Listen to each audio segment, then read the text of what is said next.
A young billionaire comes across four poor girls crying on the sidewalk. He asks, "Why are you crying?" They look at him and say, "Nobody wants us." Shocked, he decides to take them home. Years later, what they do will break his heart. The digital clock on the Bentley's dashboard read 11:47 p.m. Owen loosened his black tie slightly as his driver maneuvered through the upscale streets of New York. A light rain had begun to fall, and droplets slid down the tinted window, distorting the city lights. "Richard, let's take a different route today," Owen said, his low voice breaking the silence inside the car. "I'm tired of seeing the same buildings." The driver nodded and turned right at the next corner, steering away from the usual route. Owen closed his eyes for a moment. The charity event had been like all the others: forced smiles, superficial conversations, and many, many photos. Tomorrow's magazines would plaster his name once again. Owen Hayes, 29, the young billionaire, donates millions to children in need. The irony wasn't lost on him. He donated millions to children he would never meet, then returned to a mansion where the only sound was that of his own footsteps. "Sir, are you all right?" Richard asked, looking into the rearview mirror. Owen opened his eyes. "Yes, just thinking." The rain intensified and Richard slowed down. They were in a residential area Owen didn't immediately recognize. Modest but well-kept homes lined both sides of the street, a middle-class neighborhood without the excessive shine of the financial district. That was when he saw it. Beneath the yellowish glow of a street lamp, four small figures were huddled on the sidewalk. Even with the rain coming down, they stayed there, unmoving. "Richard, stop the car." "Sir, stop the car now." The Bentley eased smoothly to the curb. Owen didn't wait for Richard to open his door. He got out quickly, ignoring the rain that began soaking his $12,000 suit. As he approached, he saw that they were children. Four small girls, drenched and shivering. The oldest couldn't have been more than 6, and the youngest looked about 4. They were sitting together, hugging each other, crying silently. "Hello?" Owen said, bending down to their level. "Are you lost?" The girls pulled in closer to one another, like frightened birds. The oldest drew the others closer still. "I'm not going to hurt you," he continued, his voice gentler now. "It's raining. You'll get sick." "Where are your parents?" The oldest girl looked at him, her big dark eyes filled with fear and something else, resignation. A child so small shouldn't know that feeling. "I can help you get home," Owen insisted, noticing their clothes were not just wet, but also dirty and worn. It was the youngest who finally spoke, her voice as tiny as she was. "Nobody wants us." 3 words. Simple, direct, and devastating. Owen felt as if he'd been punched in the gut. The air left his lungs, and for a moment, he couldn't breathe.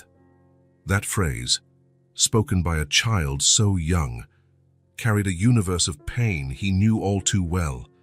Nobody wants us. Images of his own childhood flooded his mind. A boy sitting alone in a cold waiting room, temporary homes, faces that came and went. The word returned, whispered when they thought he couldn't hear. "Richard," Owen called, without taking his eyes off the girls. "Bring the blankets from the trunk." The driver, confused but efficient, brought the blankets Owen always kept in the car for emergencies. "Are you cold?" Owen asked, offering them the blankets. "They're soft." The youngest reached out a hesitant hand and touched the fabric. "It's soft," she agreed, glancing at the oldest, silently asking for permission. The oldest studied Owen with an intensity that didn't match her size. She didn't trust him. And why should she? But it was raining. Her sisters were wet and cold, and this man was offering dry blankets. She gave a small nod, and the 4 girls accepted the blankets, wrapping themselves in them.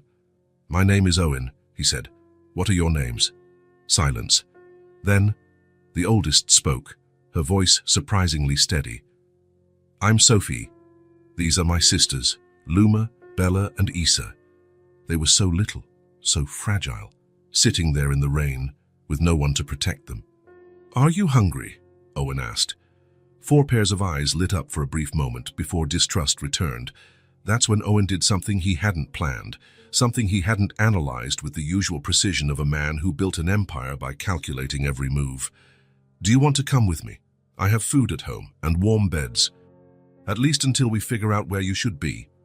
The words came out before he could think of the legal implications, the complications, the absurdity of the situation.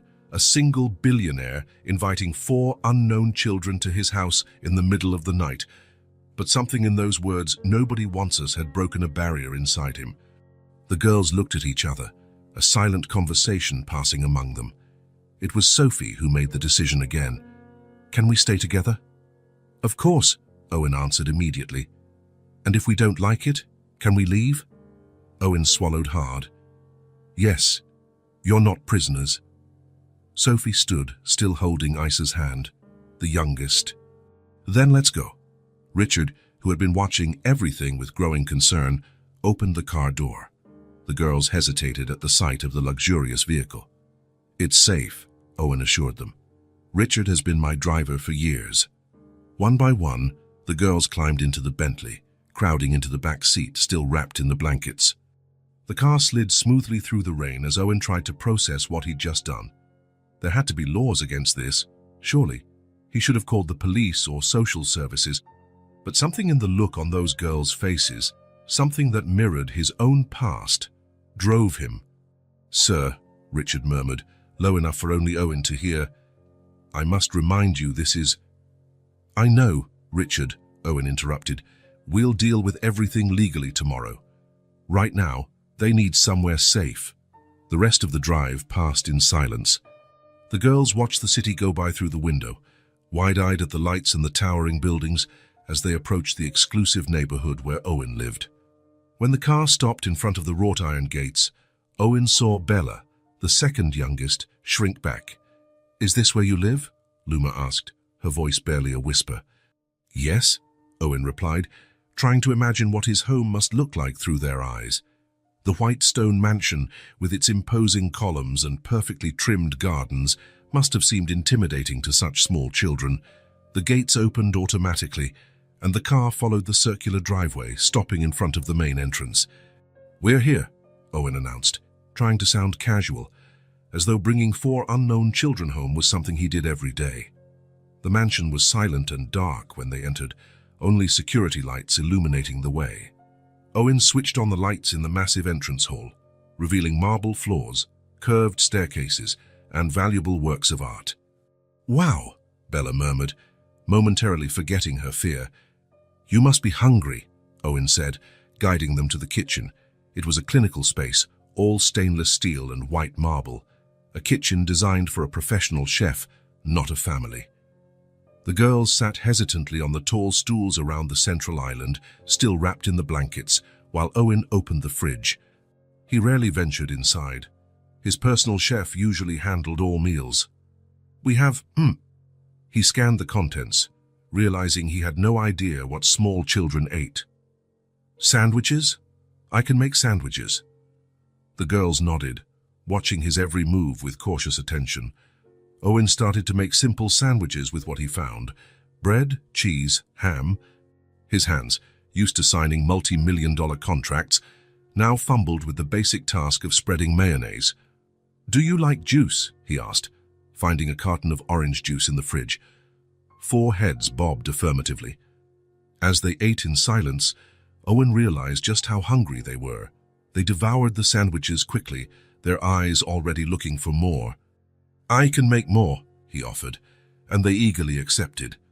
While preparing the second round of sandwiches, Owen studied the girls. Now, under the bright kitchen lights, he could see their features more clearly. They all had dark hair and big eyes, but each was distinct. Sophie, the oldest, had a maternal way about her, despite being so young. Luma was quiet, her eyes observing everything with curiosity. Bella had a delicate face that suited her name, with a few freckles across her nose. Isa, the youngest, had round cheeks and eyes too big for her little face. After eating, exhaustion began to overtake them. Isa yawned, rubbing her eyes with tiny fists. "You need a warm bath and dry clothes," Owen said, suddenly aware he had no children's clothing in the house. "For now, I can lend you some of my t-shirts to sleep in. Tomorrow, we'll buy new clothes." He led them down the wide hallway to the guest wing, where 4 adjacent rooms were located. "Each of you can have your own room," he explained, opening the doors to show them the elegant, minimalist spaces. The girls stayed clustered, eyeing the rooms uneasily. "Can't we stay together?" Sophie asked, squeezing Issa's hand. "Of course," Owen replied quickly. "So you can all stay in the same room if you'd like." They chose the largest room, with a king-size bed and a view of the back garden.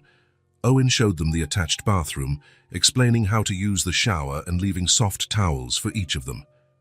"I'll go get you t-shirts to use as pajamas," he said, stepping out to give them privacy. When he returned with folded shirts, he found all 4 seated on the edge of the huge bed, still wrapped in the blankets, untouched. "You haven't taken a bath?" he asked, confused. "We don't know how that shower works," Luma explained. "It has too many buttons." Owen realized his mistake. The guest bathroom had a digital shower system with multiple settings. "I'll show you," he offered, stepping into the bathroom and adjusting the temperature and water pressure. One by one, the girls bathed, while Owen waited outside. He heard occasional giggles as they discovered the side jets or the colored lights that could be switched on. Once they were all clean and dressed in his oversized t-shirts, which looked more like dresses on them, Owen led them back to the room. "You can sleep here," he said, helping them climb onto the high bed. "There are extra blankets in the closet if you get cold." The girls huddled in the center of the bed, like puppies seeking warmth, instead of spreading out across the ample space. "Thank you," Sophie said formally, as though reciting something she'd learned. "You're welcome," Owen replied, feeling oddly awkward. "If you need anything during the night, my room is at the end of the hall on the right." He hesitated at the door, watching the 4 little figures on the massive bed. Something about that image, lost children in a space far too large, resonated deeply within him. "Good night," he finally said, switching off the main light and leaving only the bedside lamp on. "Good night, Mr. Owen," they answered in unison. Owen closed the door and walked down the silent hallway to his own room. The mansion, always so quiet, now held a different kind of silence, a watchful one, as though the very air knew something had changed. In his room, Owen sat on the edge of the bed, trying to process the night's events. There were 4 children sleeping in his house. 4 children he'd found on the street. 4 children who said, "Nobody wants us." He picked up his phone, thinking of calling his lawyer, but stopped. What would he say? "Hey, Jeff, I picked up 4 kids off the street and brought them home. Is that legal?" He knew it wasn't. Tomorrow he'd straighten everything out. He'd call social services, explain the situation, do what was right. But as he got ready for bed, part of him already knew that what was right might not be so clear after all. In the middle of the night, Owen woke to a sound he had never heard in his house, the sound of little footsteps in the hallway, followed by muffled crying. He got up quickly and opened the door. In the dark corridor, 4 small figures stood huddled, looking lost. "We're scared," Bella said, her voice trembling. "The room is too big and dark." Owen felt a tug in his chest. "Do you want a nightlight?" They nodded silently. "Come on," he said, guiding them back to the room. He found a small lamp and plugged it in near the bed. "Is that better?" "A little," Sophie replied, but none of them made a move to get back into bed. "What else can I do?" Owen asked, genuinely wanting to help. Issa, the youngest, looked at him with wide eyes and said with painful honesty, "In the other place, we all slept in a little room together. Here it's so big. Feels like we'll get lost." Owen glanced around the spacious room, suddenly seeing it through their eyes. What was luxury to him was an intimidating vastness to them. "Wait here," he said, stepping out quickly. Minutes later, he returned with extra pillows and blankets. In the middle of the room, he began piling them up, creating a kind of nest on the floor. "How about this?" he asked. "It's small and cozy." The girls looked curiously at the makeshift construction. "Like a fort?" Luma asked, a hint of excitement in her voice for the first time. "Exactly like a fort," Owen confirmed, adjusting the pillows to form a protective barrier around the space. One by one, the girls entered the blanket nest, settling together in the smaller, closer space, their tiny bodies visibly relaxed, comforted by each other's proximity. Better? Owen asked. 4 sleepy heads nodded.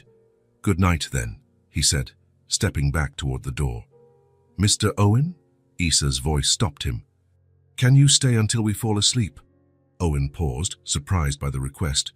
Sure, he answered after a moment, sitting down on the floor near the blanket fort. Within minutes, their breathing turned deep and even. As they slept, the worried lines on their faces eased, and they finally looked what they truly were, just children. Owen remained on the floor, watching them sleep, fully aware that something irreversible had happened on that rainy night. That simple, devastating statement, "Nobody wants us," had found a deep echo inside him. And without planning, without calculating risks or consequences, he'd responded in the only way his once broken heart could. I do. 3 days after bringing the girls home, Owen realized he needed help. The 4 little ones barely left the guest room, still sleeping in the blanket fort he had improvised. They ate little, spoke even less, and always stuck together, as if afraid someone might separate them at any moment. His personal assistant, Marcus, had found Helena Garcia, a caregiver with over 20 years of experience. When Owen interviewed her, something about the natural calm of the middle-aged woman convinced him. The children need to feel safe before anything else, Helena explained in her interview, her brown eyes radiating a serenity Owen envied. Trust comes first, then the rest. He hired her on the spot. On Helena's first morning at the mansion, Owen accompanied her to the girls' room. They were still asleep, bundled together like puppies. They sleep like this every night, Helena asked quietly. Owen nodded. I tried putting them in the bed, but they always end up back on the floor together. Helena observed the scene for a moment. They're protecting each other. It's common in children who've been through tough times. When the girls woke and saw the stranger, their faces instantly closed off. Sophie, the oldest, placed herself in front of the other 3. Hello, Helena greeted, keeping her distance. My name is Helena. I came to help you and Mr. Owen. No response. She'll take care of you during the day, Owen explained, feeling the tension in the air. Helena knows how to make delicious pancakes. Do you like pancakes? Issa, the youngest, widened her eyes but quickly hid her interest when Sophie looked at her. I can make pancakes for breakfast, Helena offered, with strawberries and honey, if you'd like. Bela's stomach rumbled audibly, breaking some of the tension. Luma stifled a giggle. I guess that's a yes, Owen concluded, exchanging a knowing glance with Helena. In the kitchen, the girls sat together on one side of the large island, silently watching Helena as she prepared the batter. Owen hovered nearby, unsure of his role in this new dynamic. Mr. Owen, could you please get the strawberries from the fridge? Helena asked, naturally including him in the task. He obeyed, oddly relieved to have something to do. As he placed the bowl of strawberries on the counter, Helena smiled. Now we need to wash them. Would anyone like to help? Bella, the second youngest, eyed the bright red strawberries with obvious curiosity. After a brief hesitation, she timidly raised her hand. I can help, she said, her voice almost a whisper. Great, Helena exclaimed, without overdoing the enthusiasm. We'll put them in this strainer and wash them together. Owen watched, surprised, as Bella slid off the tall stool and walked hesitantly toward Helena. The caregiver brought over a small step stool, positioning it by the sink so the child could reach the faucet. Over the following days, Owen followed Helena's advice and didn't force closeness. He stayed present, but not intrusive. He watched how Helena slowly earned the girls' trust with small, consistent gestures. Children who've experienced trauma need predictability, Helena explained to Owen one night after the girls were asleep. I'm establishing routines. That helps create security. Owen nodded, making mental notes.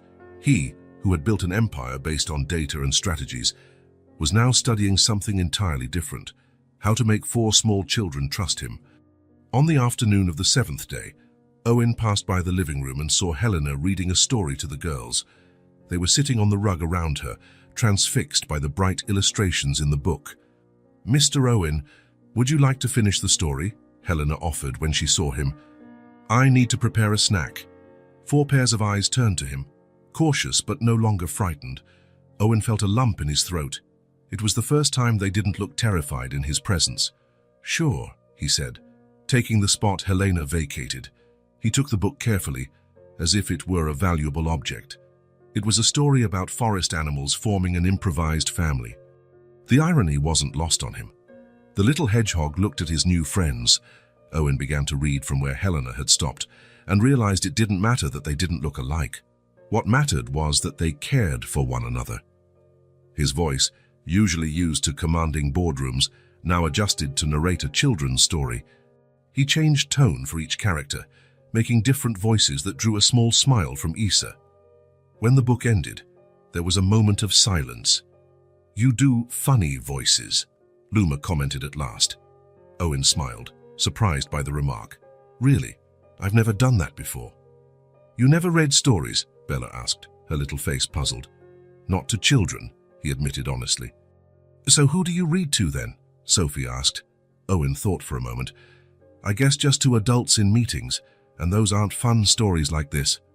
"That's sad," Issa declared with the brutal honesty of very young children. Owen couldn't help but laugh. "Yeah, I guess it is." That small interaction opened a door. In the following nights, Owen joined the bedtime story routine. The girls still slept together in the blanket fort, but now they let him sit on the edge to read. Helena, observing the change, smiled approvingly. "You're doing well," she commented one night, as Owen walked her to the door. "Keep it up." "What exactly am I doing right?" he asked, genuinely curious. "You're being consistent," she replied, "and authentic. Children sense falsehood faster than adults." In the second week, Owen cancelled an important business trip to remain with the girls. His assistant was perplexed, but Owen was determined. "Postpone the meeting," he instructed over the phone. "Tell them I had a family emergency." The word family slipped out naturally, without him noticing its implication. With each passing day, small breakthroughs happened. Luma, the quiet one, became interested in the grand piano in the sitting room. Owen found her timidly pressing a few keys. "Would you like to learn?" he asked, keeping his distance so as not to startle her. She nodded, her eyes shining. "I can show you some notes," he offered, recalling lessons he'd had as a child. He sat at the piano, leaving space for her. After a moment of hesitation, Luma got on the bench beside him. He positioned her little fingers on the keys. "These are the notes de Pafori mi Defe Sol," he explained, pressing each key gently. Luma repeated the movement, concentrated. A slight smile appeared when she managed to replicate the sequence correctly. Sophie, ever watchful of her sisters, started asking practical questions about the house, about where things were kept, about the rules. Owen realized that, even so young, she had taken on the caretaker role. "You don't have to worry about all of that," he told her gently. "You're still a child, Sophie." She looked at him with eyes far too wise for her age. "Someone has to take care of them." "There are more people to help now," Owen replied. "Helena and I are here." Something in the girl's face relaxed slightly.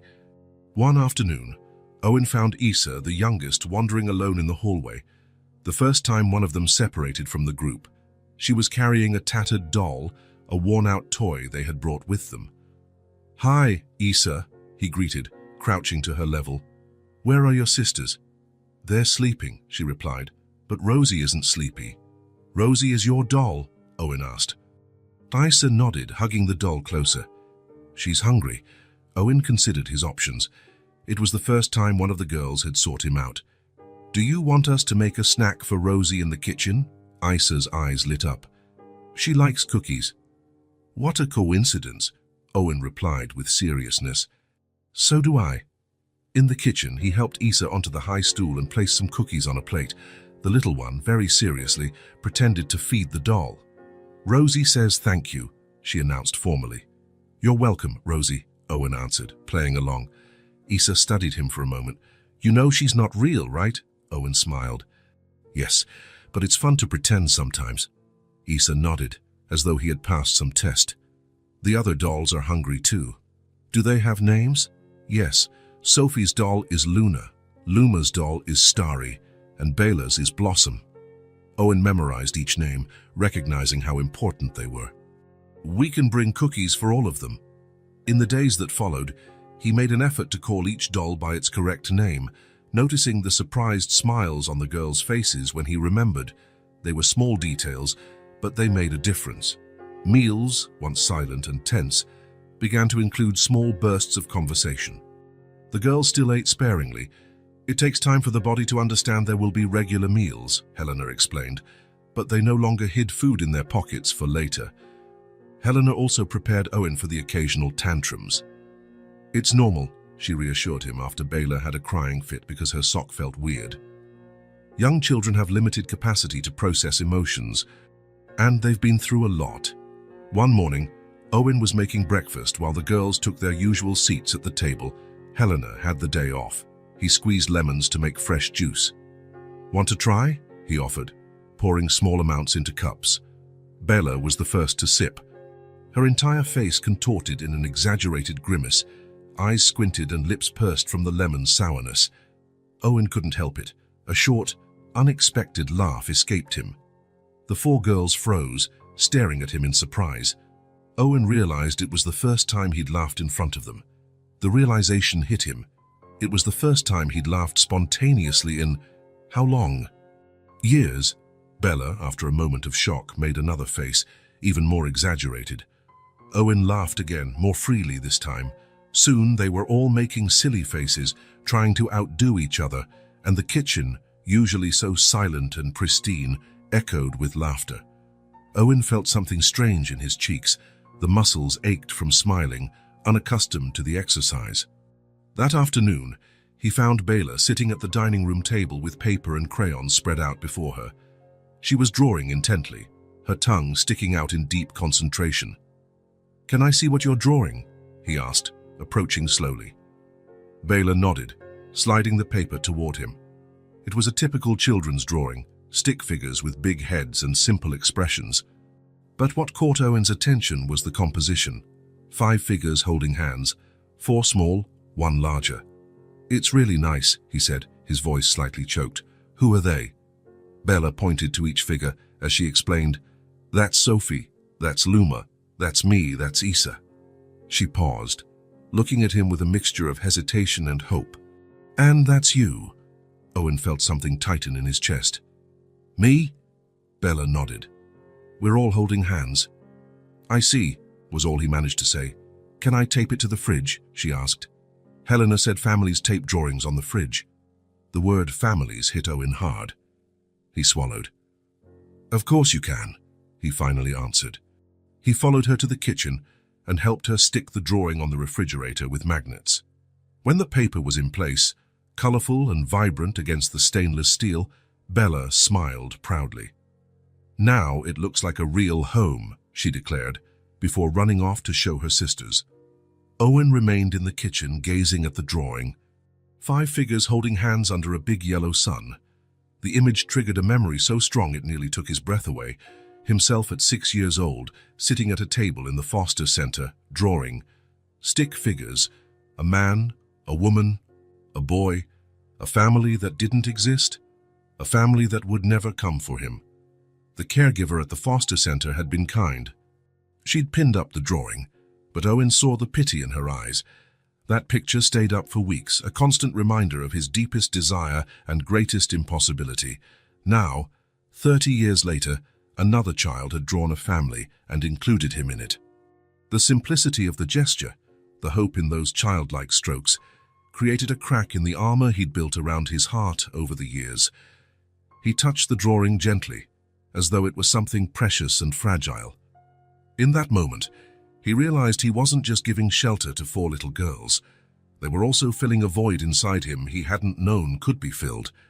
"Owen!" Isa's excited voice snapped him out of his thoughts. She ran toward him, followed by the other 3. "Bela said you let her put the drawing on the fridge." He smiled, noticing how they no longer called him Mr. "Yes, and it's perfect there," he replied.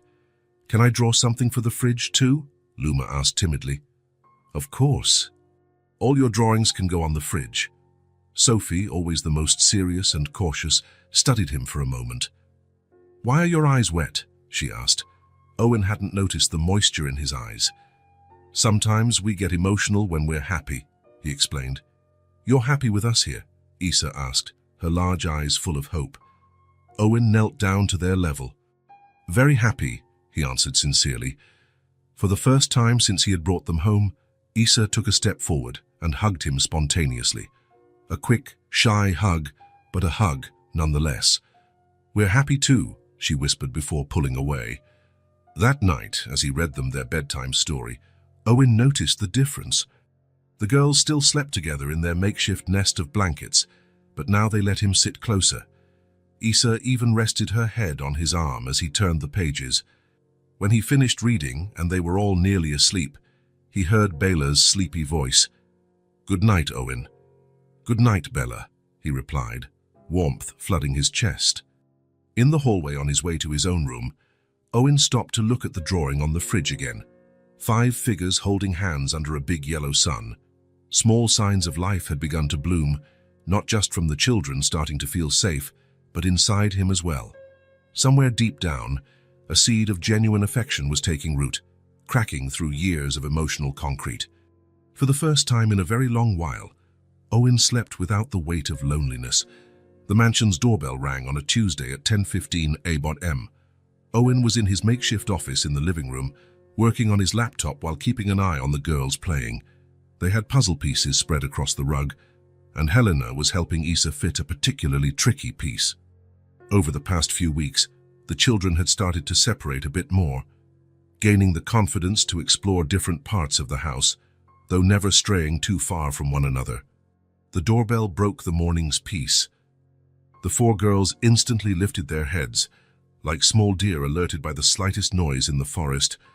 In seconds, they regrouped, Sophie instinctively placing herself in front of the others. "I'll get it," Helena said, standing up. "No, let me," Owen interrupted, closing the laptop. "Stay with them." As he walked to the door, Owen glanced out the side window and saw an official-looking car parked out front. His stomach twisted. Somehow, he knew this moment was coming. He took a deep breath and opened the door. "Good morning," said a woman in a grey suit, her expression serious, a file in her hand. "Mr. Owen Hayes?" "Yes, that's me," she extended a card. "Diane Foster, social worker with Child Protective Services. I need to speak with you about the 4 children in your custody." The hesitation before custody did not go unnoticed. "Of course," Owen replied, forcing his voice to remain steady. "Please, come in." He led her to his main office, away from where the girls were. From the corner of his eye, he saw Helena guiding them upstairs, as if to shield them. "Mr. Hayes," Diane began, cutting to the chase. "About 5 weeks ago, you found 4 unaccompanied minors and brought them to your residence without notifying the authorities, correct?" Owen felt his heart race. "Yes, I found them alone on a rainy night. They were cold, scared, hungry. My only thought was to secure their immediate safety." "And why didn't you contact CPS or the police the next morning?" Diane asked, her tone neutral but firm. The truth was too complicated. How to explain that with each passing day, the idea of handing the girls over to the system had grown more unbearable. That his lawyer was quietly working on legal steps for a possible adoption. "I consulted my lawyer about the proper legal procedures. The process is underway," he replied, choosing his words carefully. Diane opened her file and took out 4 photographs, placing them on the desk. "Do you recognize these children?" Owen looked at the official pictures, photos of the 4 girls with solemn, frightened expressions, the kind used for institutional documentation. "Yes, that's them. Sophia, Luma, Isabella, and Isadora Martinez," Diane read from a form. "Sisters, orphaned about 6 months ago after a car accident that took their parents. They were in temporary custody at the Sunshine Shelter when they disappeared." Owen felt a pang in his chest upon hearing the girls' full names and part of their story. During their weeks with him, he'd never pressed for details about their past. "They ran away," he asked, though he already suspected, apparently so. "Climbed out of a window in the middle of the night and vanished. There was an extensive search involving the police and volunteers." Diane looked at him intently. "Mr. Hayes, I understand your intentions may have been good, but what you did is, at minimum, a serious breach of protocol." What happens now? He asked, trying to keep his voice steady. I need to assess the full situation, talk to the children, inspect the living conditions, review your status. The department will then make a decision based on that assessment. A decision about what? Exactly, Owen pressed, fear surging within him. Whether they can remain temporarily under your supervision while any custody request is processed, or whether they must return to the foster system until a final decision is made. Owen felt his blood turn cold. Return to the system means they'd likely go back to the Sunshine Shelter or a similar institution, depending on availability. Together, he asked, his voice nearly failing him. Diane's hesitation was enough of an answer.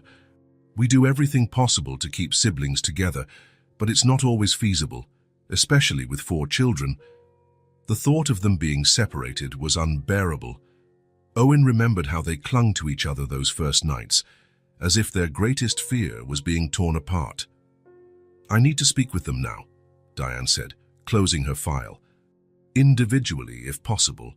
Owen wanted to protest.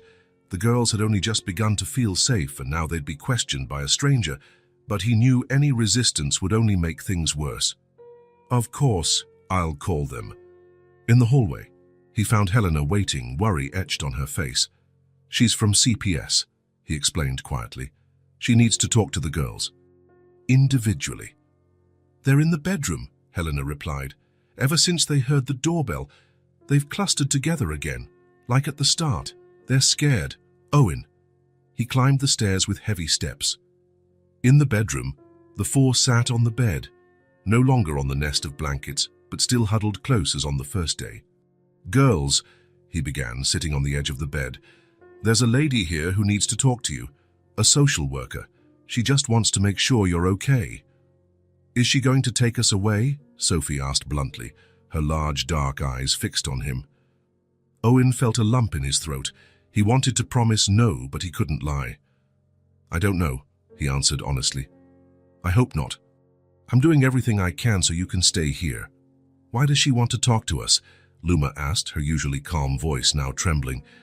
It's her job to make sure children are safe and well cared for, Owen explained. You just have to answer her questions truthfully. Tell her what it's like living here. What if we don't want to talk to her? Bella asked, folding her arms. It's better if you do, Owen replied gently. I'll be nearby the whole time. Reluctantly, the girls went downstairs. Diane waited in the living room, wearing a professional smile. Hello, girls, she greeted. I'm Diane. Can we talk for a bit? When Diane asked to speak with them individually, Owen tried explaining that they felt safer together. But the social worker was firm. It's standard procedure. We need to ensure each child can speak freely without influence from the others. Owen watched helplessly as Sophie, the oldest, followed Diane into the office. Helena tried to distract the other 3 with a memory game, but no one was truly focused. The next 20 minutes felt endless. When Sophie finally returned, her little face was closed off and serious. She went straight to her sisters, avoiding Owen's gaze. One by one, all 4 girls had their private sessions with Diane. Each returned quieter than before. Issa, the youngest, came back in silent tears, running straight into Helena's arms. Well, Mr. Hayes, Diane said, returning to the living room after the last interview. I need to write up my full report. I'll be back in a few days with the department's decision. After she left, a heavy silence fell over the house. The girls disappeared upstairs, presumably back to the bedroom. Owen found them not on the bed, but back in their old nest of blankets on the floor, all huddled together like the first days. She asked a lot of questions, Sophie said when he entered. What kind of questions? Owen asked, sitting on the floor near them. If you're nice, if we eat well, if we go to school, Sophie listed. If we want to go back to the shelter. Owen felt a twinge. And what did you say? We said no, Bella exclaimed. We told her we want to stay with you. For a moment, Owen felt a surge of hope. But then he saw the fear on their faces, and the reality of the situation hit him hard. That night, just as he was about to drift off, he heard a sound he hadn't heard in weeks, the muffled sobs of one of the girls. He got up quickly and went to their room. Issa was sitting in the nest of blankets, silent tears streaming down her face. The other three were awake too, their eyes shining in the dim light. "A bad dream?" Owen asked softly, kneeling beside them. Isa nodded, clutching her worn-out doll to her chest. "She dreamed we had to leave," Sophie explained, hugging her youngest sister, "and that they were going to put us in different homes." The fear in her voice was palpable. Owen felt his own heart constrict. "I'm doing everything I can to stop that from happening," he promised. Everything. He stayed there, telling stories until they all fell asleep again. When he returned to his own room, the sun was already beginning to rise. In the days that followed, he noticed alarming changes in the girl's behavior. It was as if the social worker's visit had undone weeks of progress in a matter of hours. Isa, who had started to speak more and weave elaborate tales about her doll Nindis, now barely said a word. She mostly communicated with nods and gestures, like in the early days. "It's a stress response," Helena explained to Owen as they watched Isa quietly play with Rosie.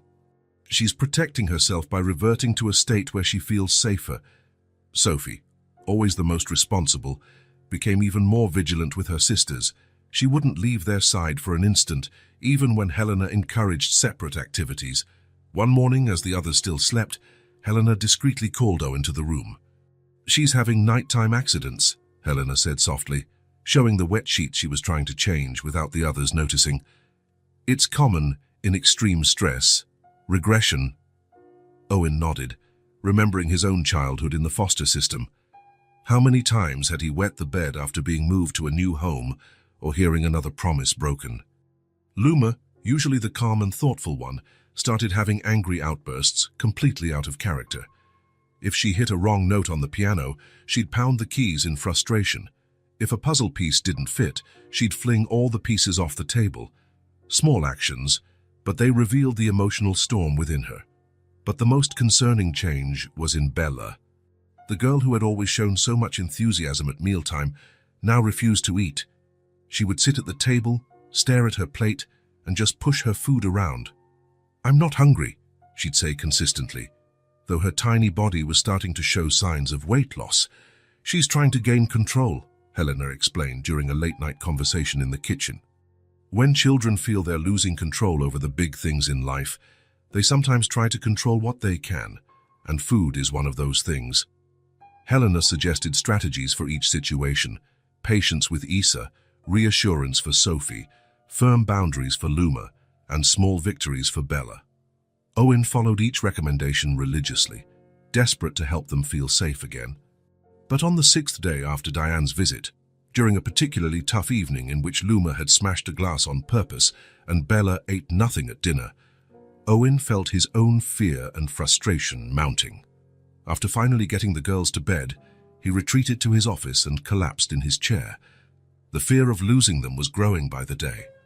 More than that, the fear they would be separated, that they would go through the same endless cycle he had experienced, the constant sense of rejection, of never belonging, of always being ready to leave. Owen opened his desk drawer and pulled out an old, faded photo. Himself at 8 years old, standing alone in front of one of the many foster homes he had passed through. His young face was serious, his eyes already bearing the weight of too many goodbyes. The memories he had long suppressed flooded back. The names, the faces, the excuses. "We're not prepared for a child this age. We wanted a baby. We're looking for someone more outgoing. And the worst of all, we'll try another child." Trial and error. As if kids were shoes you could return if they didn't fit perfectly. Looking at that old photo, Owen understood he was fighting not just for these 4 little girls sleeping upstairs. He was fighting against the system that had once made him feel disposable. Against the notion that children are just pieces to be moved around in a bureaucratic game. He was fighting for the boy in the photo too. His phone rang, breaking the silence. It was Jeff, his lawyer. "I got a preliminary hearing with Judge Foster next week," Jeff informed him. "He's known to be fair in custody cases. It'll just be an initial hearing, but it's our foot in the door." "What about the social worker? Will she submit her report before that?" "Probably. Listen, Owen, you need to understand something. Even with your resources and influence, this is going to be complicated. You're asking for custody of 4 children with no prior parenting experience, no blood relation to them. It's going to be tough. I don't care how tough it is, Owen answered, his voice resolute despite his exhaustion. They belong together, and I think they belong here too. After hanging up, Owen passed by the girls' room. The door was slightly ajar, and he saw them sleeping. Even in sleep, they stayed close and like baby animals seeking warmth. Sophie, the oldest, had a protective arm around Issa, the youngest. For the first time in his adult life, Owen felt tears burning his eyes, not just from the fear of losing them, but for all the nights he himself had longed for someone to fight this hard for him. The next morning, he found Bela sitting alone in the living room, looking at the drawing of the 5 figures holding hands that used to be on the fridge. The paper was crumpled, as though it had been thrown away and then retrieved. "Bella," he called softly, "is everything okay?" She lifted her eyes, and Owen saw the same lost look she'd had the night he found her in the rain. "This drawing is a lie," she said, her voice small but determined. "Why?" Owen asked, sitting beside her on the couch. "Because we're not a real family. The lady said we might have to leave." Owen felt something break inside his chest. "You know, Bella," he said, taking the crumpled drawing gently, "families are made here." He pointed to the heart. "Not on paper or in court, and in my heart, you 4 are already my family. But we might have to leave," Bella insisted. "I'm fighting so that doesn't happen," he replied. "Sometimes making a family official takes time. There are papers and rules." "And we could be separated," Bella finished, her voice trembling. "Like that book about the little bear who ends up alone." Owen swallowed hard. "I promise you one thing, no matter what happens, I'll never stop trying to keep you together, and you'll always have a place here. Always." Bella studied him for a long moment, as if deciding whether to believe him. "Promise you won't give up on us?" she finally asked. "I promise," Owen replied without hesitation. Then, to his surprise, Bella reached out and took his hand. It was the first time she initiated physical contact. "Then it's not a lie yet," she decided, her small chin lifting in determination. In that instant, in the face of a 5-year-old child, Owen saw the same strength he himself had needed to survive the system. And he knew with a certainty he'd never felt before that this was a fight he could not lose. The next morning, he called his lawyer.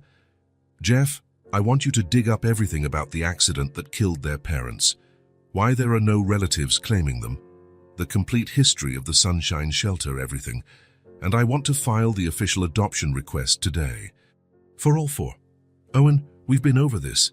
The normal process can take months, sometimes years." "We don't have months," Owen interrupted, his voice carrying a newfound determination. "I'm fighting my own ghosts here, Jeff, and I won't let these kids go through the same hell I did." There was a brief silence on the line. "All right," Jeff finally replied. "We'll show the judge and that social worker exactly why you're the best father these girls could have." Owen hung up, looking at the old photo he'd left on the desk, the lonely boy he once was. For him, for Sophie, for Luma, for Bella, for Issa, and for all children lost in the system. This was a battle he had to win. Helena found him like that, staring at the photo. Without a word, she set a cup of coffee on the desk. "They'll get through this," she said simply. "And so will you." Owen nodded, putting the photo away. Upstairs, he heard small bare feet running down the hallway and childish voices exchanging morning whispers. The house was coming to life again, fragile but persistent, like the children who now lived there. Diane's visit had shaken the world they were starting to build, but it hadn't destroyed it completely. Hope remained, as fragile as the crumpled drawing of 5 figures holding hands. 3 days after the preliminary hearing with the judge, Owen woke up with an idea. The tension of the last few weeks had worn everyone down, especially the girls. The judge had granted temporary permission for them to stay under Owen's roof while the adoption process went on. A small victory that brought immediate relief but didn't erase their lingering anxiety. He needed to do something to help them just be children again, even if only for a day. "Let's have a picnic today," he announced at breakfast.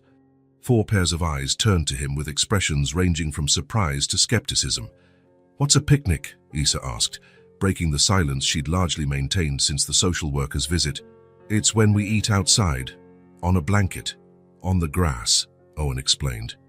With yummy food, games, fun. A day just for us. In the yard? Bella asked, showing genuine interest in food for the first time in weeks. Yes.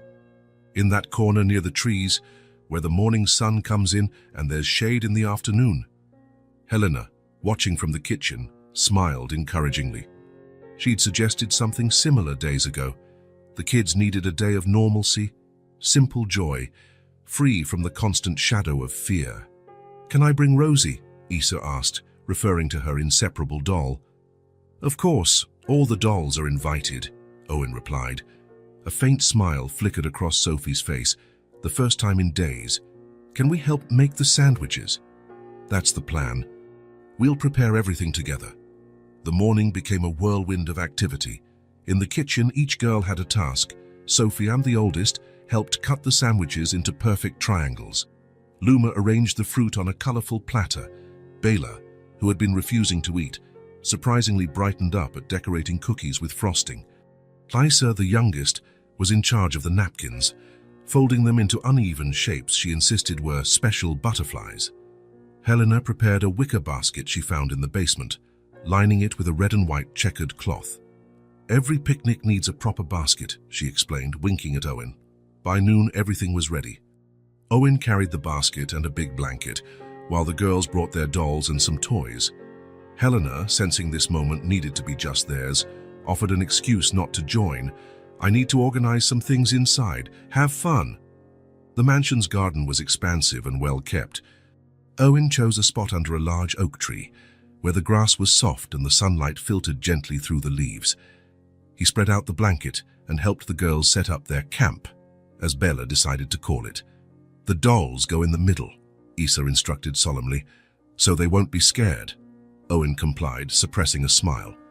It was the longest sentence Issa had spoken in days. When everything was arranged, they sat in a circle, girls and their dolls on one side, Owen on the other. He poured the juice and handed out the sandwiches. Can we make a toast? He suggested, lifting his plastic cup. To what? Luma asked, imitating him hesitantly. Owen thought for a moment. To our day. To being together.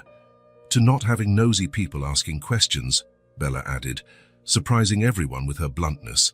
They laughed and clinked cups. To Owen's surprise, Bella ate half a sandwich, the first substantial meal she'd had in weeks. Sophie, always watching over her sisters, noticed and exchanged a knowing look with Owen, but wisely said nothing. After the meal, Owen pulled a surprise from the basket, a colorful frisbee. Anyone know how to play? No one did, so he taught them. At first, they missed more than they caught, which led to laughter when the frisbee landed in random spots. Luma nearly knocked over an expensive vase, and they all froze for a second before bursting into nervous giggles when Owen pretended to faint in shock. That collective laughter, the first in weeks, seemed to break something in the air. Suddenly, the girls were sprinting around the yard, chasing the frisbee, shouting directions to each other, their high-pitched voices echoing off the once-quiet mansion walls. Owen stood back on the blanket, a lump in his throat. It was as if a filter had been removed, and he could finally see the children they really were, lively, loud, and full of energy, without the constant layer of fear. Sophie, usually so serious and in control, was now spinning with her arms outstretched, her hair flying around her. Luma, the quiet one, led a sort of disorganized march, singing a made-up song. Bela ran barefoot in the grass, her little feet trampling daisies without remorse, and Issa, the smallest, hopped in imaginary puddles, giggling at her own make-believe game. When they finally tired out, they returned to the blanket one by one, cheeks flushed, breathing heavily. Owen passed around fruit and cookies, which vanished in seconds. Can we do this every day? Issa asked, lying on her back watching the clouds. Not every day, Owen answered, but we can do it again, for sure. That cloud looks like a rabbit, Bela commented, pointing to the sky. Soon, they were all lying down, finding shapes in the clouds, dragons, castles, bears, cars, as the sky transformed under their imaginations. The afternoon passed peacefully. Issa eventually dozed off on the blanket, worn out from playing. Bella and Sophie started a contest to see who could pick more yellow flowers. Luma moved closer to Owen timidly and, to his surprise, rested her head on his lap. He froze for a moment, afraid of breaking the spontaneous gesture of trust. Gently, he began to stroke her dark hair. She closed her eyes, visibly relaxing. "You know what?" Luma said quietly after a few minutes, her voice almost a whisper. "What?" Owen asked in the same low tone. "You smell like home."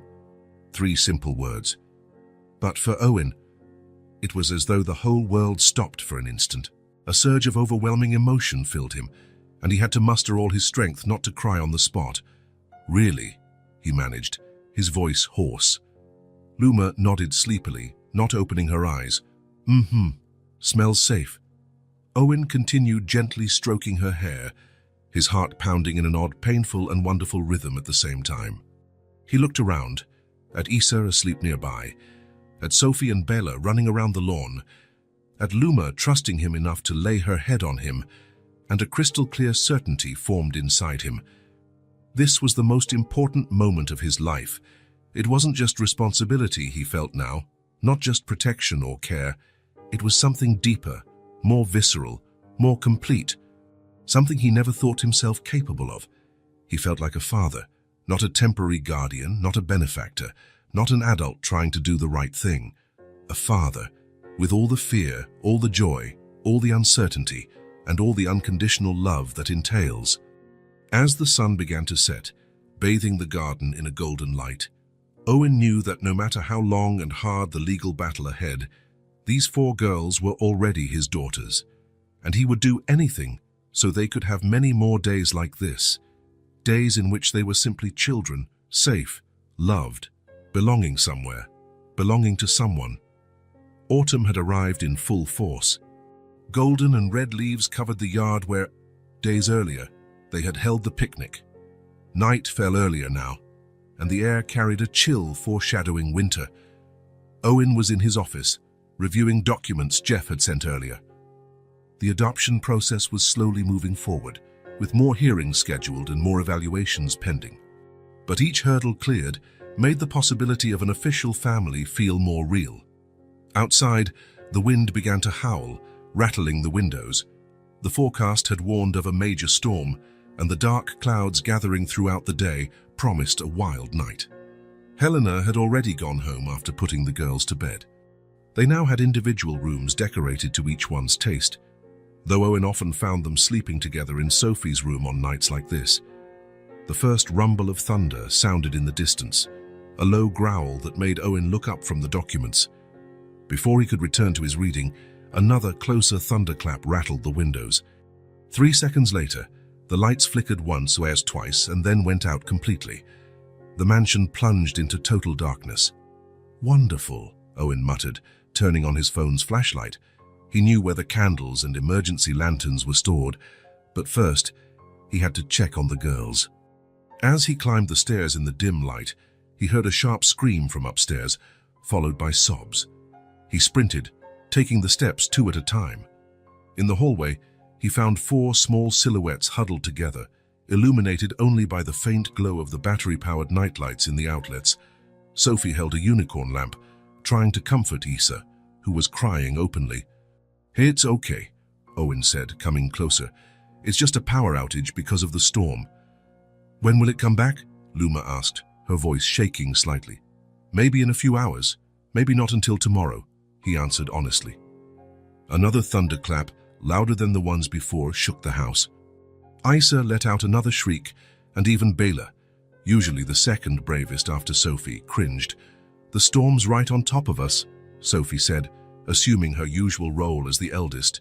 "Issa's afraid of thunder." "No, I'm not," the youngest protested through sobs, contradicting herself completely. "Rosie's afraid," she corrected, clutching her doll tightly to her chest. "Not me." "I see," Owen replied seriously. "Lots of people are afraid of storms, even grown-ups sometimes." "Are you?" Bella asked, looking at him skeptically. "Sometimes I get a bit nervous," he admitted, "especially when I'm by myself." The 4 girls stared at him in the semi-darkness, their little faces pale in the flashlight's beam.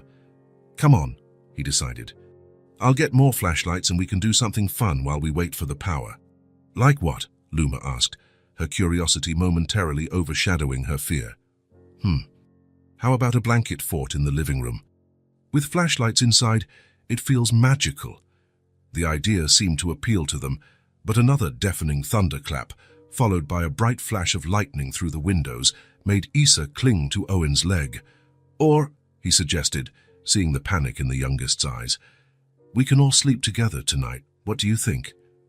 In your room? Bella asked, surprised. Yes.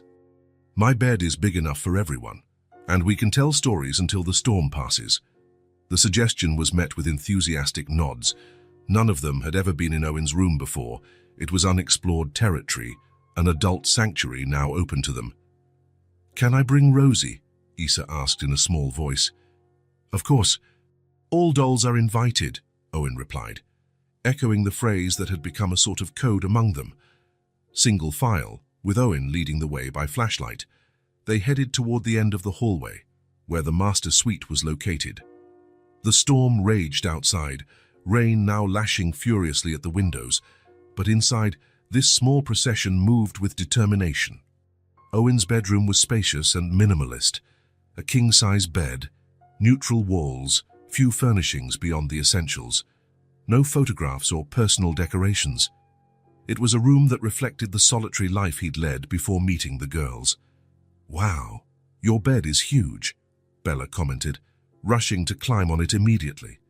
Careful not to fall, Owen cautioned, lighting a few candles he kept on the bedside table. The warm glow created a cozy atmosphere, casting dancing shadows on the walls.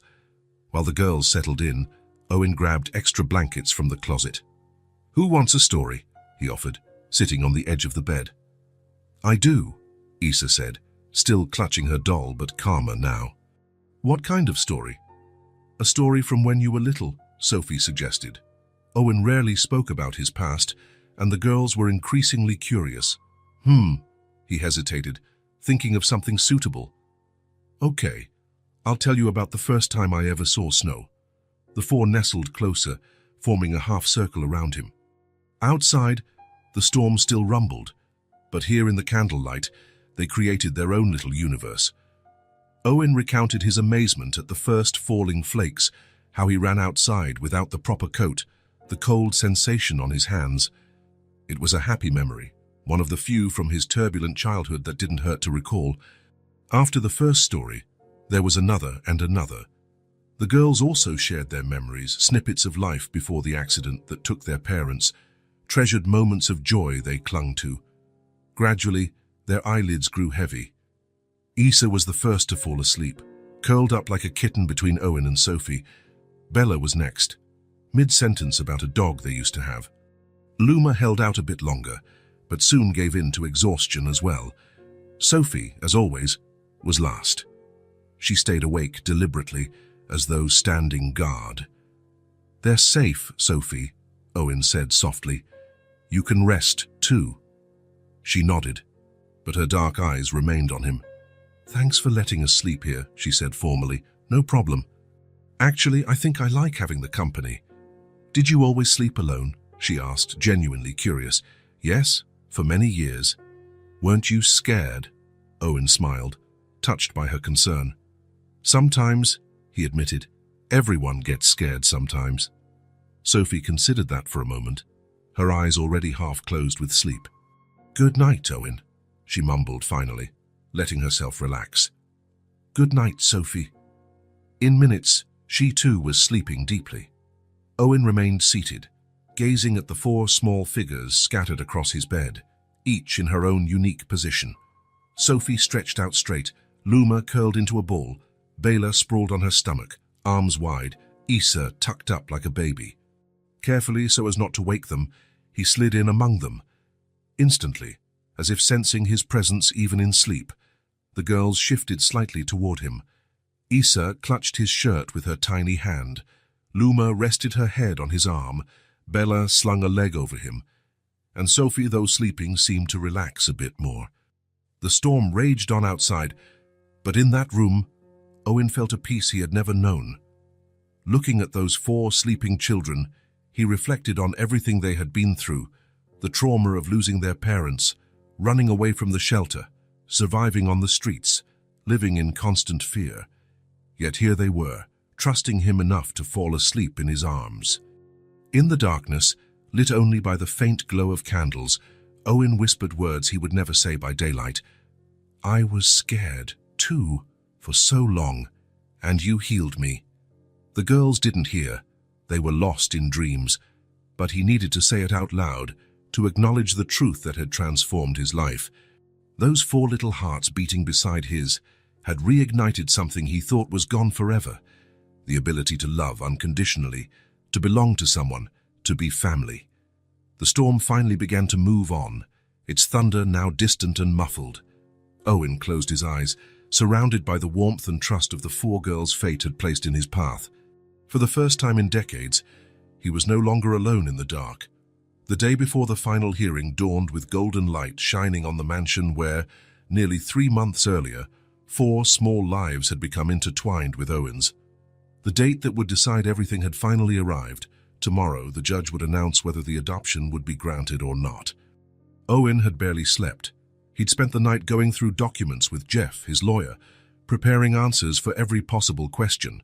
Everything had to be perfect. Social worker Diane would make a final visit today, a final evaluation that could heavily influence the judge's decision. "Are the girls ready?" he asked Helena when she arrived at 8 a.m. here as usual. "Sophie was helping the others pick out clothes when I went upstairs," Helena replied, hanging her coat. "They seemed calm, considering." Owen nodded, grateful for the 1,000th time to have Helena around. She had become not just the girls' caregiver, but an essential ally, someone who truly understood what was at stake. "I'll go talk to them," he said, heading up the stairs. The upper hallway was quiet, which was unusual at this hour. Normally, even with the door closed, he'd hear their voices, laughter, or the occasional argument over a doll or toy. He tapped gently on Sophie's bedroom door, where the girls usually gathered in the morning. "Girls, are you awake?" No answer. He knocked again, a bit more firmly. "Sophie? Luma? You in there?" Silence. A sense of unease blossomed in his chest. He opened the door slowly. The room was empty. Sophie's bed was made, a habit she'd adopted meticulously every morning. "Like a grown-up," as she explained. "Bela, Issa," he called, stepping into the adjacent bathroom. Also empty. Owen checked the other bedrooms, one by one, his heart racing with each door he opened to find another empty space. Downstairs, Helena was already checking the pantry and closets, places where small children might hide if they were playing. "They're not down here," she reported, her normally calm face now tense. "Their backpacks," Owen realized suddenly. "Check if their backpacks are in their rooms." Each girl had a small, brightly colored backpack, gifts from Owen that had elicited emotional smiles when he brought them home. Purple for Sophie, blue for Luma, yellow for Bela, pink for Issa. Helena ran back upstairs while Owen searched the yard, the basement, every corner of the property, calling for them with growing panic. Minutes later, Helena returned, pale. "The backpacks are gone, and so are the dolls." Owen felt the blood drain from his face. They had left on their own. 4 small children, the oldest only 6, out there somewhere in the huge, dangerous city. "We have to call the police," he said, already picking up the phone. "Wait," Helena stopped him, holding out a piece of paper. "I found this in Sophie's room on the bed." It was a large sheet of drawing paper, folded in half. On the front, in colorful, uneven letters, it read, "For Owen." He opened it with shaking hands. Inside there was a drawing, the 4 girls holding hands, walking away from a larger figure obviously meant to be Owen. Red hearts floated between them. Below, written in big and small letters, some reversed, was a message in a childish scrawl. "We are leaving before they take us from you. We love you. Sorry." In the lower corner, each had signed her name as best she could. Sophie in careful print, Luma in wavy letters, Bela with a big B followed by small letters, and Issa with just an I and a series of circles representing the rest of her name. Owen felt the floor vanish beneath him. He sank into the nearest chair, the paper trembling in his hands. "They ran away," he murmured. "They left so they wouldn't be taken." Helena read over his shoulder, her expression softening despite her worry. "They're trying to protect you," she said gently, "in their own way." Owen looked up, confused. "They think they're sparing you pain," Helena explained. "If they leave now on their own terms, you won't have to witness them being taken away." The childlike logic, so simple and so painfully misguided, hit Owen like a physical blow. They would rather leave him voluntarily than watch him suffer if they were forcibly removed. "We have to find them," he said, leaping to his feet, "before the social worker gets here. If she finds out they ran—" No need to finish the sentence. Both knew what it would mean for the adoption process. "Where do you think they'd go?" Helena asked, already grabbing her coat. Owen tried to think as the girls would. Where would 4 small children with no money or resources seek refuge? "The park," he said suddenly, the memory vivid. "The park I took them to last Sunday. 4 days ago, as a final happy outing before the tension of the final hearing, Owen had taken the girls to the city park. It had been a perfect day. Bright sun, blue sky, melting ice cream, and laughter echoing everywhere. The girls had gone on every piece of playground equipment, run across the grass, fed the ducks at the pond. A day of pure joy, like a suspended moment in time before the decision that might tear them apart. There was a big, colorful slide," Owen continued, already heading for the door. "Sophie said it was the prettiest place she'd ever seen." "I'll call the police while you check the park," Helena offered, but Owen shook his head. "No. If the police find them, they'll take them straight to CPS. We need to get to them first." He grabbed his car keys, mind racing over how long it would take 4 little kids to walk to the park. They must have left before dawn, so no one would see them. "The social worker arrives in 2 hours, Helena reminded him. "If they're not back by then, they will be," Owen insisted, with more conviction than he felt. "Call Jeff, explain the situation, ask him to delay her visit somehow if we're not back." The drive to the park, which had taken 20 relaxed minutes on Sunday, now felt interminable. Owen drove at the speed limit's edge, scanning every sidewalk, every corner, searching for 4 small silhouettes. The park was nearly empty at that hour of the morning. A few early joggers, 1 man walking his dog, a woman reading on a bench. No children. Owen parked and jumped out, heart pounding. The park was large and with playground areas, gardens, a small pond, and tree-lined paths. "Sophie," he called, his voice echoing. "Luma, Bella, Isa." No response except birdsong and rustling leaves. The playground was deserted, the swings swaying slightly in the breeze. Owen ran to the big, colorful slide that had been the girls' favorite. He circled it, looked up, crouched to check underneath. And there they were. Huddled under the slide's platform, all 4 of them lay sleeping in each other's arms, wrapped in thin jackets, using their colorful backpacks as pillows, clutching their dolls. For a moment, Owen couldn't move, paralyzed by relief and an overwhelming wave of emotion that stole his breath. They were safe. They were okay. Sophie was the first to open her eyes, her light sleep as the oldest sister always on alert. Seeing Owen, her face filled with a complex mix, relief, shame, determination, all at once. "You found us," she said simply. Her movement woke the others. Luma rubbed her sleepy eyes. Bella blinked in confusion, and Isa, still half asleep, pointed at Owen and murmured, "It's him." "What are you doing here?" Owen finally managed, his voice tight with emotion. "We left a note," Bella replied, as if that explained everything. "You can't just leave like that," he said, trying to keep his voice firm despite the tremor. "It's dangerous. You could have been hurt." "We just wanted to help," Luma explained, her big eyes serious and fixed on him. "If we're not there, you won't be sad when that lady takes us away." Owen felt as if something within him shattered and mended at the same time. The child's logic, so simple and deeply loving, left him speechless. He crouched until he was at their level, then did the only thing that felt possible. He opened his arms. No words were needed. Like a tiny wave, the 4 girls rushed into him, abandoning backpacks and dolls, seeking the embrace they'd been afraid would cause him pain.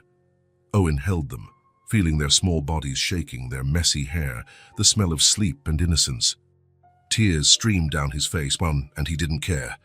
"Don't ever do that again," he finally whispered, his voice choked. "Never leave without telling me. Please." "We only wanted," Isa began, but Owen shook his head. "I know, but that's not how it works. That's not how families work." The word family hung in the air, filled with hope and fear. "We wanted to stay with you," Sophie murmured, so low only Owen could hear. "Only you." Her simple words struck straight into his heart. Owen pulled back slightly, looking at the four faces before him. Sophie, burdened with too much worry for her age, Luma quietly intense, Bella brave in disguise, Isa honestly vulnerable. "I want to stay with you too," he replied, wiping a tear from Isa's cheek with his thumb. "More than anything in the world. But running away isn't the answer. It never is." "What if the judge says no?" Bella asked, giving voice to the fear haunting them all. "Then we keep fighting," Owen answered firmly, "together, like a family. Because that's what we are, no matter what any judge says." Sophie studied him with those eyes too old for her tiny face. "Promise you won't give up on us." "I promise, with all my heart." 6 small hands reached out for him in a gesture that had become symbolic between them, touching his heart to seal an important promise. Owen placed his hand over theirs, feeling the pulse of life, hope, and a future they didn't yet know they'd have, but one he'd fight for with all he had. "Let's go home," he said gently. "We have an important visitor today, remember?" The girls nodded, and Owen helped gather the backpacks and dolls. Isa insisted on being carried, her small body exhausted from the fear and the long walk. Owen hoisted her easily, settling her on his hip while extending a hand to the others. On the way to the car, Sophie walked beside him, unusually quiet. "What's wrong?" he asked, noticing her worried expression. "Are you really mad at us?" she asked, her lower lip trembling slightly. "I'm not mad," Owen answered honestly. "I was scared. There's a difference." "Scared?" Bella frowned. "But you're big." "Adults get scared too," he explained gently, "especially when it's about people we love." The word love came out naturally, without planning. The 4 girls looked up at him, their eyes suddenly bright. "You love us?" Luma asked, her voice barely more than a sigh. Owen stopped walking, looking at each of them. The desperate emptiness he felt finding their empty rooms, reading their note, imagining life without them. He already had his answer. "Yes," he said simply. "I love you. Very much." In the back seat of the car, the 4 girls piled in together, still exhausted from a sleepless night and the long walk to the park. Before Owen even started the engine, Isa had drifted off again, her head resting on Sophie's shoulder. While driving home, Owen called Helena. "I found them," he said, relief evident in his voice. "So they were at the park, exactly where I thought. We're heading back." "Thank God," Helena replied. "Jeff managed to delay the social worker's visit until after lunch. He told her you had to take the girls for a last-minute medical checkup." "Brilliant," Owen said, glancing in the rearview mirror at the 4 exhausted forms. "Tell him I owe him one." When he hung up, he realized Sophie was still awake, watching him with those alert eyes. "Will everything be okay?" she asked softly, so as not to wake her sisters. Owen hesitated. He wanted to promise it would, that tomorrow the judge would sign the papers and they'd be an official family. But he'd learned these children prized honesty above all. "I don't know," he admitted, "but no matter what happens tomorrow, you'll always be my girls, always." Sophie gave a solemn nod, as though concluding an official contract. Then, to Owen's surprise, she smiled, a rare, radiant smile that transformed her serious face. "We love you too," she said simply, before closing her eyes and finally letting herself rest. Owen drove in silence, his heart overflowing. That morning, he had experienced the deepest emptiness of his life upon thinking he'd lost them, an emptiness no amount of money, power, or success could have ever filled. And now, with 4 sleeping children in his back seat, he felt like the richest man on earth. The courthouse was quiet that Thursday morning.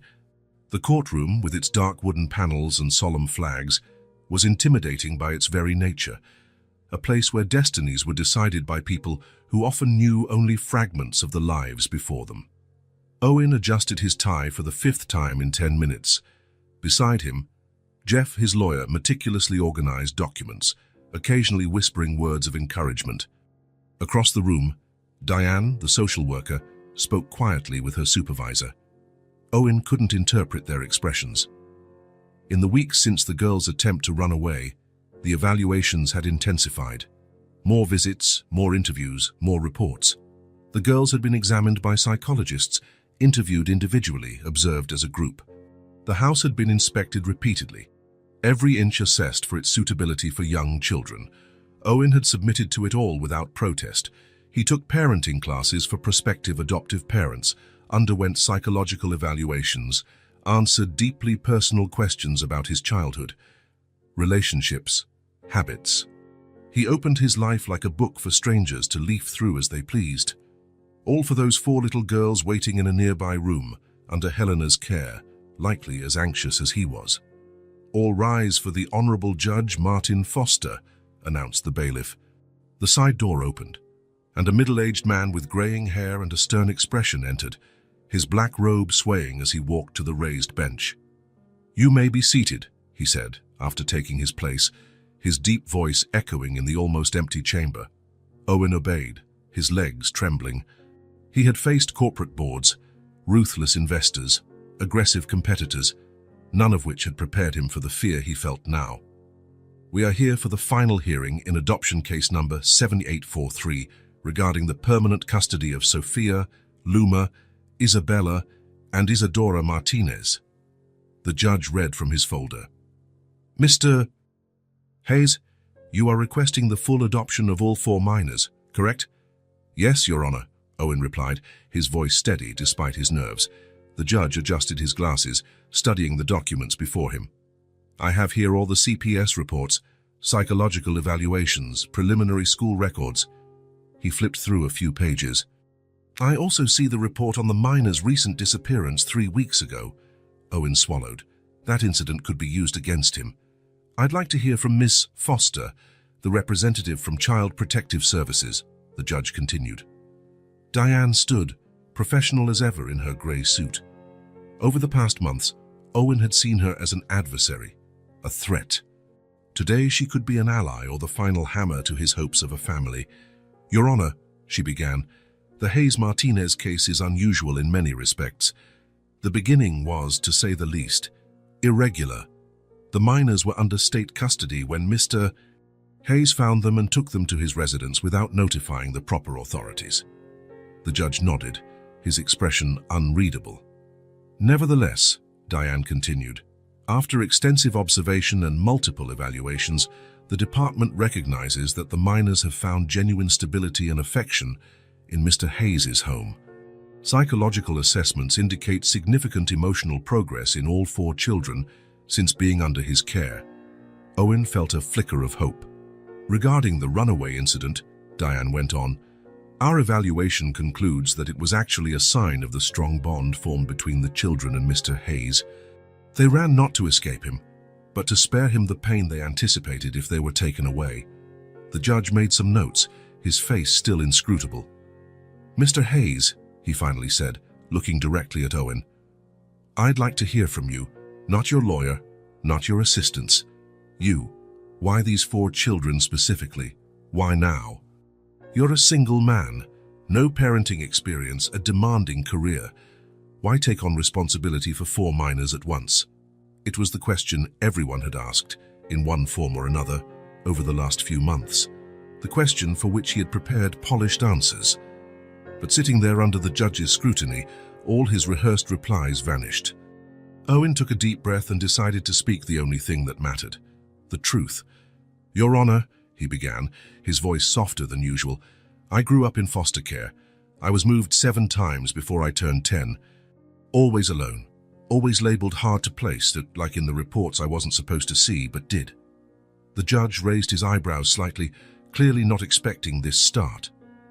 "When I found success in business, I thought I'd finally overcome all that. That money and status would fill the emptiness I carried since I was a kid, but they didn't. My house was a cold place, perfect and empty, just like me. Owen paused, surprised at his own honesty. Then one rainy night, I found 4 little girls sitting on a sidewalk, and when I asked why they were crying, the youngest said, "Nobody wants us." His voice caught slightly, but he continued, "Those words, Your Honor, it was like hearing my own heart speak. I took them home that night because, in that moment, they weren't just 4 unknown kids. It was as if, in some way, I was helping that scared little boy I used to be."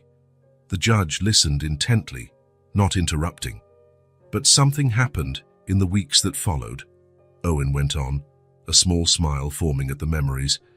"They weren't just reflections of my past. They were Sophie, with her fierce protectiveness over her sisters, Luma, with her quiet observation and music, Bella, with her bravery and determination, Issa, with her innocence and endless questions." Owen looked directly at the judge, abandoning all pretenses. "I learned that love isn't about me, about what I can get. It's about them, about what I can give. I learned how to read stories using different voices for each character. I learned the names of all their dolls and why each name is important. I learned that Sophie needs reassurance 3 times before bed, that Luma plays the piano when she's anxious, that Bella only eats green vegetables if they're hidden in rice, and that Issa believes her shoes talk to each other when no one is looking." A soft ripple of laughter moved through the room. "So why these 4 specific girls? Because I love them. Not as symbols, not as projects, not as something to replace what I lost. I love them exactly as they are, with all the complications, all the challenges, all the unpredictable joy they've brought into my life." Owen felt tears welling up, but didn't hold them back. "As for the money, my career, I've learned the hard way that there are things money can't buy. It can't buy the moment Luma said, 'I smell like home.' It can't buy Bella's drawing of all of us holding hands. It can't buy Issa's impulsive hug when she's happy. It can't buy the slowly earned trust in Sophie's eyes." He paused for a moment, discreetly wiping away a tear. "Your Honor, I'm not asking to adopt these children because I need them or because I want to fix something in me. I'm asking because they need a permanent home where they're loved exactly as they are, and because, in these past months, I discovered I can be the father they deserve." A profound silence followed. Owen took a deep breath, feeling strangely light, as though he'd dropped a burden he'd carried for decades. The judge watched him for a long moment, then closed the folder before him. "In 30 years on this bench," he finally said, "I've learned to recognize sincerity when I see it." He paused. "I'd like to meet the girls now." Jeff York, the lawyer, signaled to the bailiff, who opened the side door. Helena entered with the 4 girls, who walked in a line, hand in hand, wearing their best dresses, hair carefully combed. Owen's eyes met theirs, and he smiled, trying to exude a confidence he didn't fully feel. They stopped before the judge, who left his bench to stand at their level. "Hello?" he greeted, his voice softer. "I'm Judge Foster." "Hello, Judge," they answered in unison, clearly rehearsed by Helena. "Do you know why you're here today?" Sophie took a step forward, fulfilling her usual role as spokesperson. "You're going to decide if we can stay with Owen forever." "And is that what you all want?" the judge asked, looking at each girl. "Yes," Sophie said promptly. "Very much," Bella added. "Please," Luma said, her small voice firm. Issa simply nodded emphatically, clutching her doll Rosie to her chest. The judge smiled and returned to his bench. He straightened his robe, picked up his pen and looked at the courtroom. Having reviewed all reports, testimonies, and evidence presented, as well as the clear wishes of the children involved, this court grants the full adoption of Sophia, Luma, Isabella, and Isadora Martinez to Mr. Owen Hayes. For a second, Owen couldn't process the words. Then the meaning hit him like a wave. They were his daughters, officially, legally, forever. The girls, who apparently understood before he did, exploded in cheers of joy. Issa jumped up and down. Bela clapped her hands. Luma grinned wider than he'd ever seen. And Sophie, his serious, restrained Sophie, covered her face with her hands, her little shoulders shaking with sobs of relief. Owen sprang to his feet and ran to them, dropping to his knees and opening his arms. The four hurled themselves onto him in a chaotic embrace, knocking him flat on the courtroom floor. There, lying on the formal floor of the courthouse with four children clinging to him like little koalas, Owen wept openly, without shame, without holding back. He cried for the boy he had been, the man he had become, and the daughters he now had. "I think we can proceed with the signing of documents," the judge remarked, a genuine smile softening his usually stern face. "Whenever you're ready, of course." Eventually, Owen got to his feet. The girls still latched onto him however they could, Issa in his arms, Bella hanging off his neck, Luma and Sophie each clutching one of his hands. He signed the documents that way, Issa still on his hip, his free hand trembling with emotion as his signature transformed four lost children and one solitary man into an official family. "Congratulations, Mr. Hayes," the judge said, shaking his hand. "Or should I say, the Hayes-Martinez family." Outside the courtroom, Helena waited with colorful balloons for each of the girls. Jeff, the lawyer who was usually so formal, gave out hugs and handshakes like confetti. "Are we going home now?" Issa asked, still in Owen's arms. "Yes," he replied, feeling a whole new meaning to the word home. "We're going home." Sophie, always practical even in emotional moments, looked at him with still watery eyes but a determined air. "Now we can paint our rooms, right? You promised that when it was forever we could paint." Owen laughed, a light, free laugh that still felt new on his lips. "Yes, now you can paint, decorate, change anything you want." And that was exactly what they did. In the weeks that followed, the once cold and elegant mansion transformed completely. Sophie's room was painted sky blue and filled with books.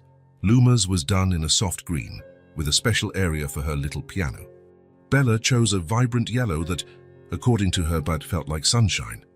And Issa, of course, who wanted pink, such a bright pink that it was almost overwhelming, but it made her smile whenever she walked in. The house, once an architectural showcase, became a lively chaos. There were drawings on the walls, little shoes in the hallway, half-eaten snacks abandoned in random spots. The sounds of laughter, arguments, piano music, bedtime stories, all echoed in halls that had once been so silent. One Sunday afternoon, 2 months after the official adoption, Owen watched his daughters playing in the yard. Sitting on the porch steps with a cup of coffee forgotten at his side, he marveled at the miracle of his new life. Helena came up and sat next to him. "A penny for your thoughts," she said softly. Owen smiled, eyes still on the girls. "I was thinking how funny it is. I spent my entire life building something, companies, skyscrapers, fortunes. I thought they would be my greatest achievements." He paused, watching Isa fall down and Sophie rush to help her. "But in the end, my greatest achievement was learning to love 4 little people, to be a family." Helena nodded, a calm wisdom in her gaze. "Some lessons cost more than money," she remarked. "Yes," Owen agreed, standing up when Bella called him over to see something important. "And those are exactly the ones worth every penny." 2 years had passed since the official adoption. The once impeccable mansion was now full of stories in every corner, walls displaying children's drawings, couches with juice stains, toys forgotten under cushions. The architectural perfection had given way to the perfection of family chaos, the kind of mess that means life. In the mornings, the upstairs hallway echoed with arguments about who got the bathroom first and accusations about borrowed clothes. "Dad, Bela took my shirt again." Luma's voice, now 9, rang out in indignation. "I did not." "It's the same as mine," retorted Bella, now 8. Owen, who used to wake precisely at 5:30 a.m. for solitary exercise, now rose to the sound of these little morning conflicts. He left his room already dressed for work, ready for another session of mediation among his daughters. "Bella, give your sister her shirt back. Luma, loan her the green one today, and we'll buy more clothes this weekend, okay?" In the kitchen, Sophie, now 10, helped Helena prepare lunchboxes. Her small but capable hands assembled sandwiches, cut fruit, and separated snacks. "Dad, Isa doesn't want a sandwich today," Sophie reported. always tuned into her sister's needs. She wants the juice boxes and snack packs like her friends. Isa, now 7, walked in, missing her front teeth, dragging her pink unicorn backpack behind her. "Dad, can you braid my hair today? We're having class pictures." Owen put down his coffee cup. Braiding hair had been one of the hardest skills to master in his new role. He'd watched dozens of online tutorials, practiced on dolls, until he achieved acceptable results. "Sure, princess, come here." With fingers now surprisingly dexterous for a man who once only signed contracts, he braided Isa's dark hair, securing it with the unicorn elastic she insisted on wearing daily. "It's perfect. You're the best hair braider in the world." "Braider isn't a word," Luma, ever the academic one, corrected. "It is now. I invented it," Isa replied with the irrefutable logic of a 7-year-old. By 7:45 a.m., as on every school morning. The 4 lined up at the front doors, backpacks on E, lunches in hand, waiting for Owen's final check before piling into the van that took them to school. This was the moment Owen secretly cherished most each morning. 4 faces turned toward him, 4 smiles, 1 missing front teeth, 4 versions of the same happiness that had changed his life completely. "Everyone got homework?" he asked, following the daily ritual. "Yes," they answered in chorus, raising their backpacks as proof. Books, supplies, permission slips. Each item was confirmed with enthusiastic nods. Owen knew something would be forgotten. Something always was, and he'd get a call from the school before noon. But that too had become part of the routine, part of the daily dance of being the father of 4. Before opening the door, he knelt down to their level for the final E, most important part of the ritual. "And most importantly, you're taking—" "Love!" they shouted together, jumping on him for a group hug that usually knocked him down. "I love you," he said, looking into each pair of eyes. "Have a great day. Learn a lot. Be kind." "We love you too, Dad," they replied, completing the ritual. In the car, after dropping them off at school, Owen often found himself smiling at nothing. If someone had told him 3 years ago that his greatest joy would be doing braids, packing lunchboxes, and settling shirt disputes, he would have thought it absurd.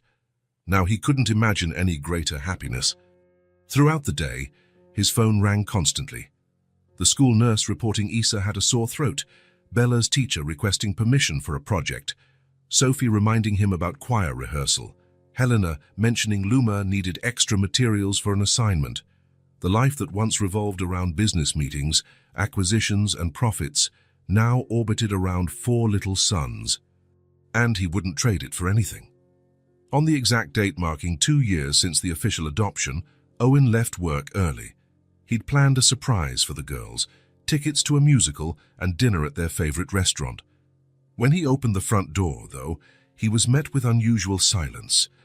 Normally, at this hour, the house would be alive with music, laughter, or sometimes tears, the sounds of life. "Girls?" he called, puzzled by the quiet. "Helena?" He walked into the living room and stopped in astonishment. The room was decorated with colorful balloons, paper streamers, and a huge handmade banner covering almost the entire wall. "Happy Family Anniversary Day, you're the best dad in the world." Below, each one had written personal messages. Sophie's, impeccably neat. "Thank you for always believing in us." Luma's, decorated with musical notes. "You're the best part of our song." Bella's, filled with colorful hearts. "Our dad by heart, forever." And Isa's, in childlike scrawl, "I love you more than unicorns, and that's a lot." "Surprise!" 4 voices shouted, leaping out from behind the sofa, the curtains, and, in Isa's case, a box obviously too small to hide her. Helena emerged from the kitchen carrying a homemade cake decorated with what appeared to be the girls' attempt to replicate Owen's face in chocolate frosting. "They planned it all themselves," Helena said, smiling. "They've been working on it for weeks." Owen was speechless. He'd spent his life surprising others with expensive gifts, grand gestures.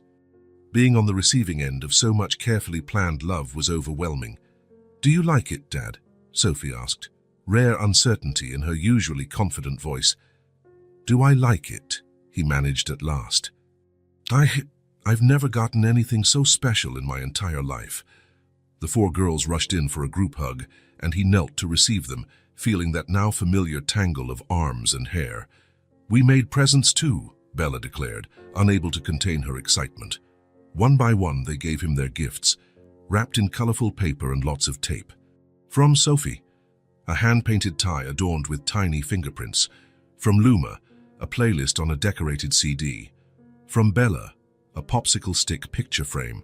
From Isa, a macaroni necklace she insisted he put on immediately. "There's one more gift," Sophie announced.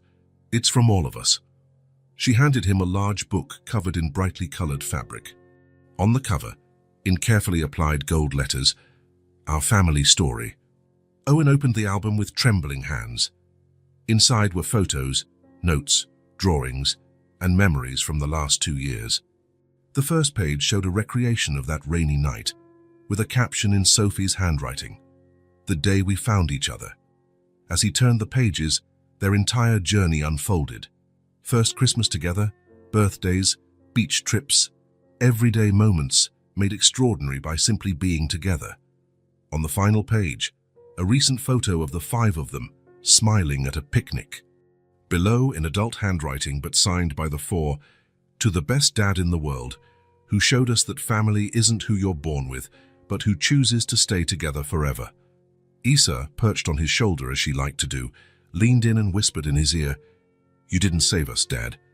We found ourselves with you." Owen looked up, stunned at the depth of those words from the youngest. Helena smiled, shrugging as if to say, "She came up with it herself." Fighting tears, Owen hugged his daughters yet again. For the first time, he felt truly loved, not for something he'd achieved or bought, not for his wealth or success. He was loved simply for being who he'd chosen to be, a father. The hours that followed were filled with loud music, impromptu dancing, rowdy games, and endless laughter. The mansion that once hosted million-dollar negotiations now held something infinitely more valuable. Imperfect, noisy, and glorious days of messy love. If this story touched your heart, subscribe to the channel and turn on notifications so you don't miss the next ones. Leave a like because it helps this story get recommended to more people. See you in the next story.